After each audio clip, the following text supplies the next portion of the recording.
Physical in every sense of the way, yeah. I mean, as an equestrian athlete, I mean, you're taking animals over jumps. You're riding through forests at high speeds. I was also I raced endurance horses as well, 50-mile races. But I like the steeplechase. I like the show jumping.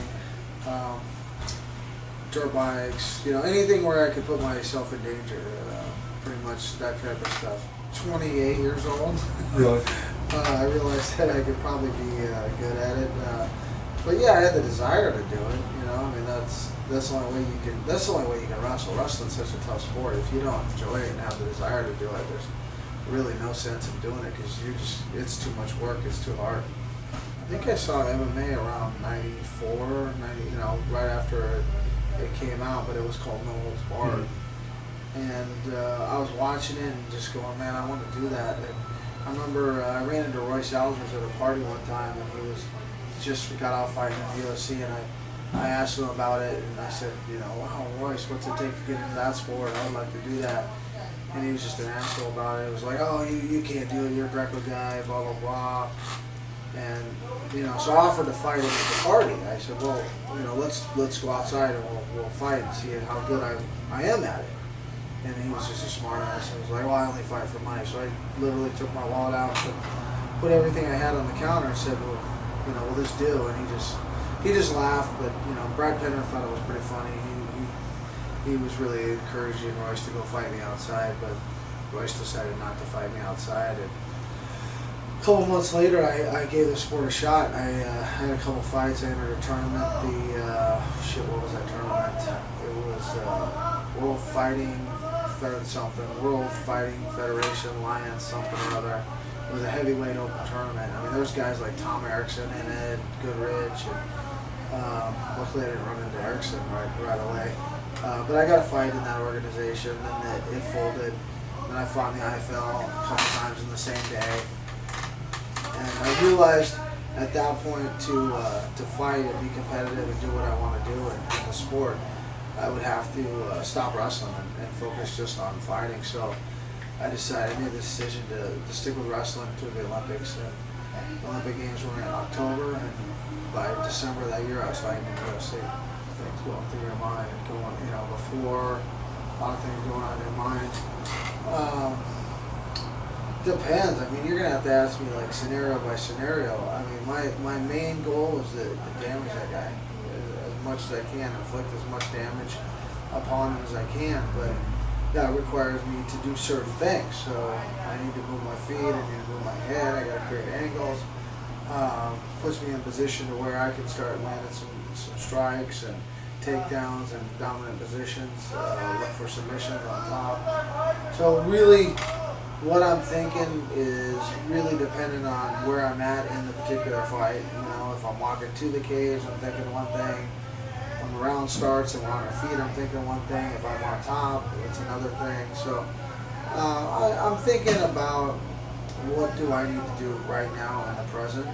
Like, not what do I need to do later. I'm not thinking about winning this fight. I'm thinking about controlling the position and inflicting as much damage as I can. I should have asked my wife. She was here.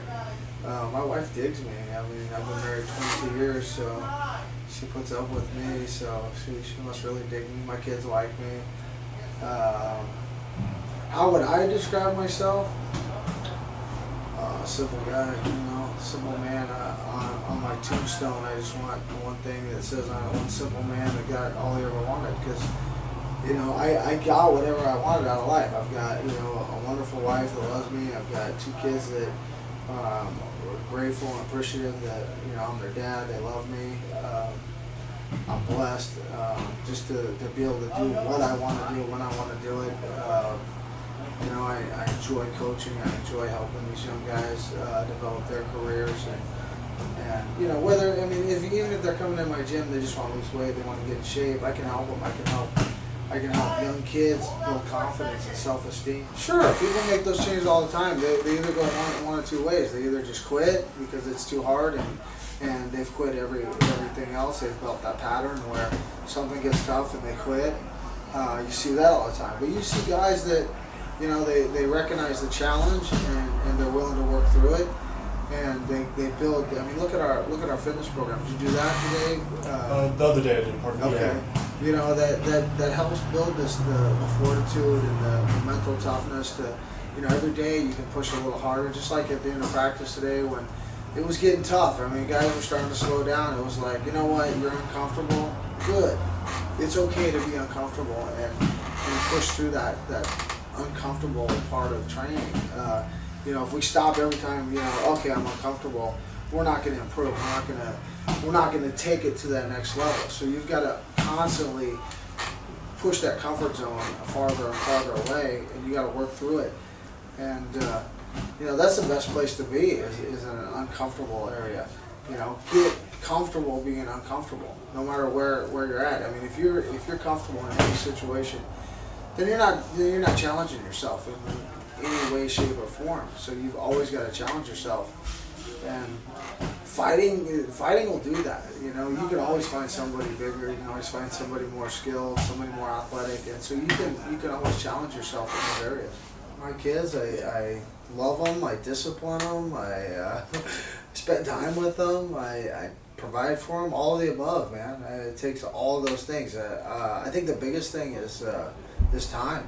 I think you gotta spend time with them. And if you got a busy lifestyle and you got a work schedule, I mean, the time you spend with them has to be present. You have to be there, you know, totally engaged in what you're doing with them. You got to be involved in there. What's up? Are you guys doing an interview in here? Yeah. Okay. You have to be, you know, involved in everything that they do. You gotta.